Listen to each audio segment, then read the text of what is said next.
Nous allons aborder maintenant les maquettes. Alors qu'est-ce qu'une maquette? C'est tout simplement un gabarit, un modèle que l'on applique à toutes les pages du document que l'on va publier. Donc en gros, c'est si je mets des blocs de couleurs, de chaque côté du document, de la double page, eh bien je vais les retrouver ici sur mes pages. Donc voilà le principe de la maquette. Une fois qu'on a dit ça, deux petites choses. Alors, vous pouvez, lorsque vous avez créé un document, vous pouvez le reconfigurer. On l'a déjà vu, mais je le répète, donc soit sur le document entier, soit uniquement sur la maquette active ou la planche active. Bon, là, en l'occurrence, j'ai 3 pages. Bon, comme j'ai sélectionné l'ensemble, il n'y a pas de souci.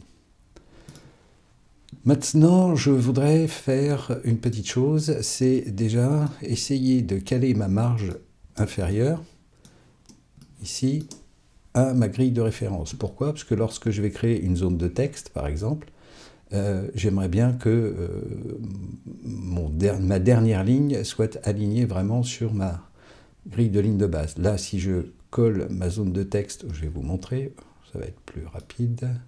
Voilà, je prends un outil T, vous voyez que ici, alors je vais mettre du texte, mais je ne sais pas si ça va insérer un texte d'exemple. Voilà, vous voyez que par défaut, mon texte d'exemple est aligné à ma grille de base. Et donc, ici, voilà, c'est un détail, mais j'aimerais bien que donc ma marge corresponde à ma grille de ligne de base. Alors, pour faire cela, je vais m'aider d'un petit outil qui n'est pas par défaut dans les outils, ici. Donc, je vais aller dans Fenêtre, Personnaliser les outils, ce qui me permet de vous représenter cette fameuse barre d'outils. Donc, vous avez quasiment tout ici. Si je regarde là, là. Oui, c'est ça. J'ai ici, feuille de style de texte, tout ça. J'ai les mains ici. Petite chose, vous pouvez mettre des séparateurs si ça vous aide. Voilà, moi généralement, je fais comme ceci. Hop. Oui, aller jusque image, voilà. Et le reste, on va le laisser comme ça. Et donc, on va rajouter ici l'outil mesure. Je fais fermer. Et donc, cet outil mesure me permet, comme son nom l'indique, de prendre des mesures. Donc, je vois ici, je me mets en bas de ma page, je remonte, et je vois ici que je vais être à 28,5 du bord. Je reprends mon outil déplacer, je réduis. Et alors, soit je passe par le document, par configuration du document pour modifier mes marges, c'est ce que je peux faire ici, soit je vais aller dans Affichage et je vais faire Guide, puisque ça va nous permettre également d'aborder la notion de colonne. Donc vous voyez qu'ici, j'ai la possibilité de modifier la marge, donc je vais faire 28,5, et vous voyez que là, automatiquement, la marge s'est adaptée. Maintenant, parlons des colonnes. Je peux indiquer au logiciel que je veux 3 colonnes, et ici, donc, je prends 10,3 pt, ça nous fait quoi, ça, comme... Ça nous fait 3,6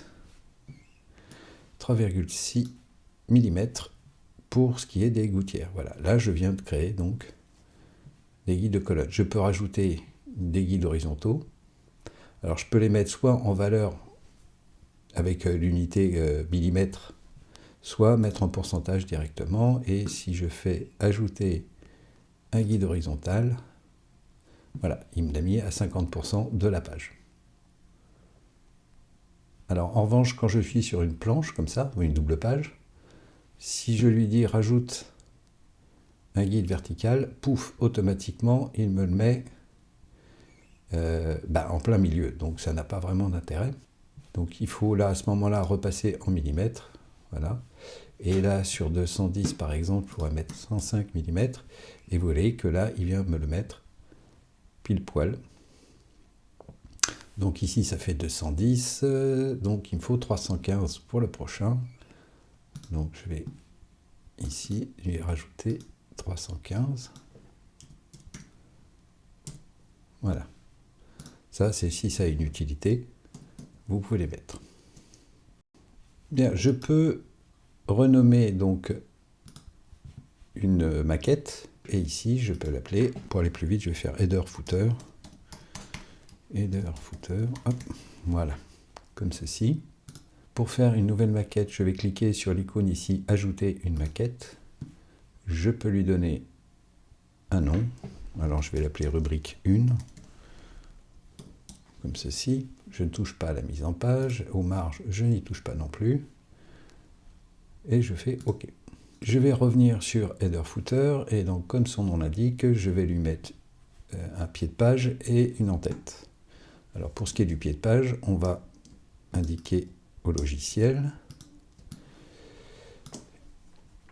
d'appliquer une numérotation automatique. Pour cela, je vais prendre... Alors j'ai deux choix, soit je prends l'outil texte artistique ou je prends la zone de texte, tout dépend de ce que l'on veut faire. Si vous voulez mettre un arrière-plan de couleur, prenez plutôt une zone de texte. Si vous voulez juste inscrire le numéro de page, vous prenez l'outil artistique, ça suffit bien. On va le mettre au milieu, là où j'ai mis les repères. Donc, je lui dis, tu alignes au centre. Ici, je ne vais pas prendre 12, mais 8. Et je ne vais pas prendre un Arial, mais un Helvetica. Enfin, vous prenez ce que vous voulez. Je vais faire de l'Helvetica Neue et je vais prendre du fin. Voilà. Donc, pour l'instant, je n'ai rien d'inscrit. Je vais aller dans la fenêtre texte, dans le menu, pardon, texte. Je vais faire insérer, champ et numéro de page.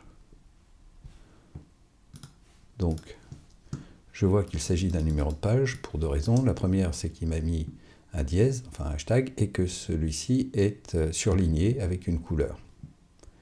Mais si je viens... Alors, ce qui se passe pour l'instant, c'est que si je vais sur mes pages, on me dit « Tu as appliqué la maquette header footer ». Donc si j'y vais, je peux aller voir qu'en page de droite, pour l'instant, il n'a rien mis, ce qui est normal, mais en page de gauche, il a bien mis la numérotation. Donc je reviens, je vais faire commande ou CTRL W, ce qui correspond à masquer ou afficher l'aperçu. Voilà, je vais sélectionner mon bloc ici. Alors j'ai plusieurs possibilités, soit je fais un commande ou CTRL J, Mac ou PC, pour dupliquer le calque. Donc je vous montre la fenêtre calque. Ici pour l'instant je n'en ai qu'un. Si je fais commande J, j'en ai un second. Et ce second, alors soit je le déplace manuellement, comme ceci, voilà. Soit dans la fenêtre transformée, je peux lui indiquer des codes précises.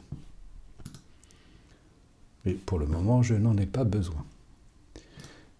Donc, me voilà cette fois avec ma numérotation, ici et ici, qui fonctionne. Alors, une petite chose, il faut donc que vous fassiez démarrer votre numérotation au numéro 3, puisque la première de couverture, c'est la page 1, la seconde de couverture, c'est la page 2, et donc la première page du cahier intérieur, c'est la page 3.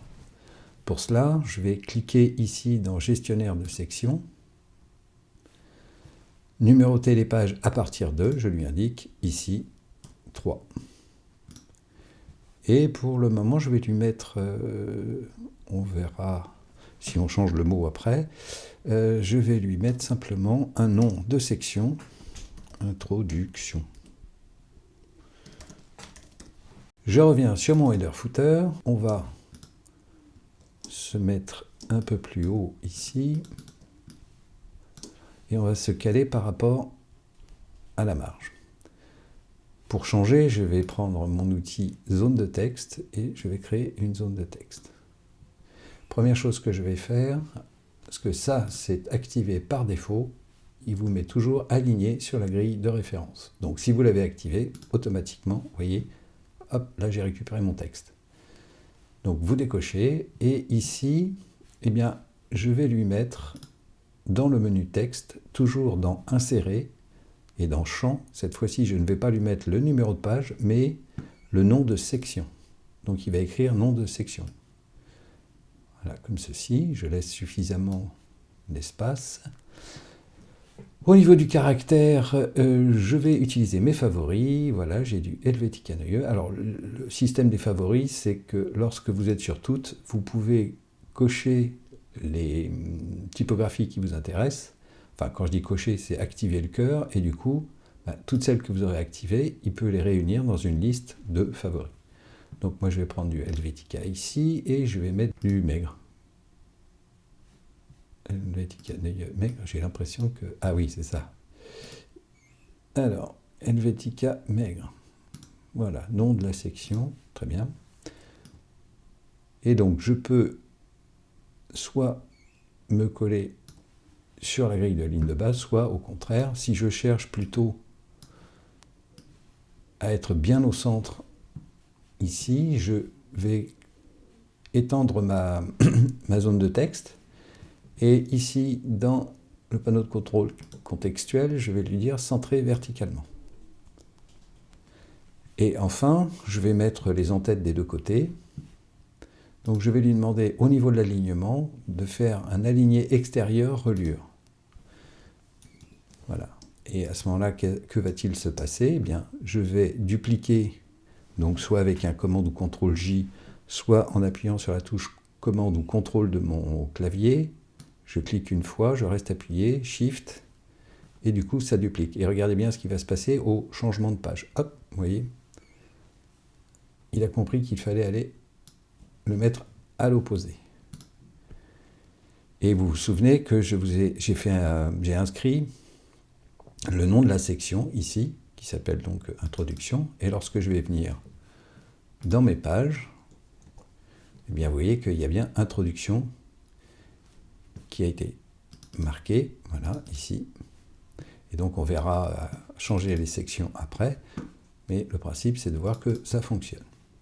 Donc en gros ce sera à prendre en compte, dès lors que je vais créer une rubrique, il faudra que je donne le nom de la rubrique. Bon, ici j'ai pris du texte, encore 12, ça fait peut-être beaucoup, je vais mettre encore 8, et voilà. Bien. Donc, par défaut, il a appliqué la première maquette qu'il a générée, il l'a appliquée à toutes les pages. Mais on va partir du principe maintenant que je vais avoir plusieurs rubriques et que bien, ces rubriques, je voudrais les personnaliser. Alors pour le moment, vous voyez qu'il ne se passe strictement rien. En revanche, si j'attrape la maquette header-footer et que je viens la placer dessus, alors je peux appliquer une maquette à une autre maquette. Petite chose à prendre en compte, c'est que autant je peux mettre des objets, type un rectangle comme ceci. Voilà, si je viens sur la seconde maquette, vous voyez que je ne peux absolument pas attraper l'objet, puisqu'il appartient à la maquette. En revanche, pour ce qui est du texte, faites attention, vous ne pouvez pas toucher au bloc, mais vous pouvez toucher au texte. Je vais rattraper ce bloc, je vais me mettre sur rubrique par exemple, je vais aller sur calque pour voir ce que je suis en train de faire, je vais faire un CTRL V histoire de replacer le bloc, je vais le mettre bien au bord de mon fond perdu, parce que s'il part à l'impression, il y aura une coupe, et s'il y a une coupe, il faut impérativement qu'il y ait un fond perdu pour éviter toute erreur et de se retrouver avec un petit filet blanc. En fait, ça peut, à la coupe, ça pourrait vous donner, bon, j'exagère un peu, mais voilà, vous pourriez avoir un décalage qui fait que vous allez avoir du blanc ici. Donc on laisse 5 mm. Et donc, ce que j'aimerais bien, par exemple, c'est que, en gros, alors j'aurais pu faire autrement, hein, je ne vous le cache pas, mais voilà, en gros, je voudrais utiliser un fond de couleur pour chaque rubrique que je vais créer. Donc je vais le mettre en face. Hop. Voilà. Mince. j'ai pas appuyé sur la bonne touche, pardon, CTRL ou commande, je duplique et voilà. Donc je me retrouve ici avec une petite problématique, c'est que mon aplat passe par-dessus mon texte. Donc c'est pour ça qu'il faut aller dans les calques, ici, et vous montez votre calque header footer au-dessus des éléments que vous allez rajouter.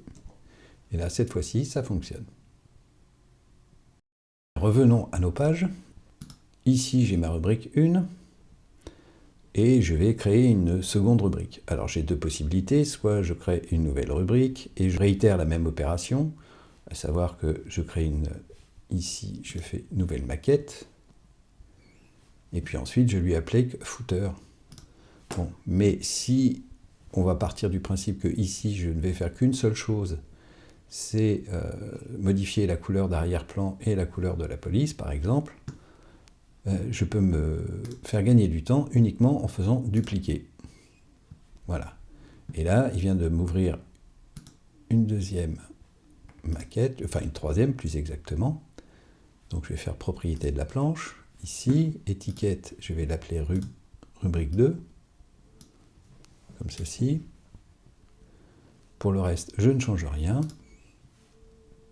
Donc rubrique 2 a bien header footer appliqué et au bon endroit.